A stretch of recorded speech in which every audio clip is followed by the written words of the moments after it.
過去幾日咧，對黃金嚟講咧，真係一個相當關鍵嘅。咁我哋一齊嚟回顧一下究竟發生咗啲咩事，順便睇下對我哋做黃金嘅交易有啲咩啟示。好，第一個觀察點就係黃金咧喺尋日、前日已經表現係相對強勢㗎，而且唔同時段都喺度升緊。不論亞洲啊、歐洲啊、美國啊，全部都見到咧係啲買盤入場嘅。之前幾個禮拜咧，我哋主要都係睇到歐洲市場有啲升幅，但係美國嘅市場咧就一般。但係由前日起直至到今日咧，每個時段都好強勢。咁啊，呢一個係非常之正面嘅一個信號啦。第二點，我有留意到嘅咧就係美元喺前晚開始就整體都係偏弱啦，而最近黃金同美元之間咧嘅反向關係咧又增強咗，係啦。不過最有趣嘅咧係喺美國嘅交易時段有一段時間美元係開始反彈嘅，但即使係咁咧，黃金唔單止咧冇俾人沽到，反而買盤咧好快咁樣就接咗力追翻上去。咁呢一種情形咧，美元升，金亦都升咧。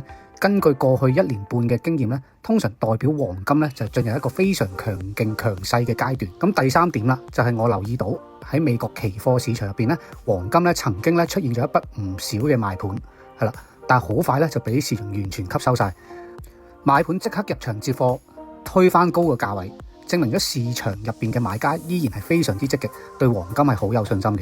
咁早排啦，我喺自己嘅群組入邊都講啦。黃金係非常之強勢嘅，好似跌唔到落去咁樣。咁所以我已經提早俾咗，如果黃金升穿歷史新高下面啲位睇幾多啦。咁首先已經俾咗就係3070啦，咁3070已經係到咗啦。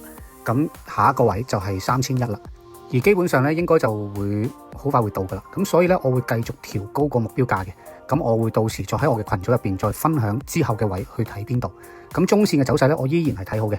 而且全球情緒都係比較緊張，大家對黃金嘅避險需求咧都係持續增強嘅。咁所以喺總結咧，我哋作為短線交易或者係中長線甚至 swing call 嘅交易者，咁策略依然就係逢低吸納 buy the dips 係啦。咁中線部署咧仍然都係維持睇多嘅，咁要穩位慢慢咁樣加注啦。咁黃金而家個勢咧真係一浪高於一浪嘅，咁所以大家盡量就要唔好睇淡啦。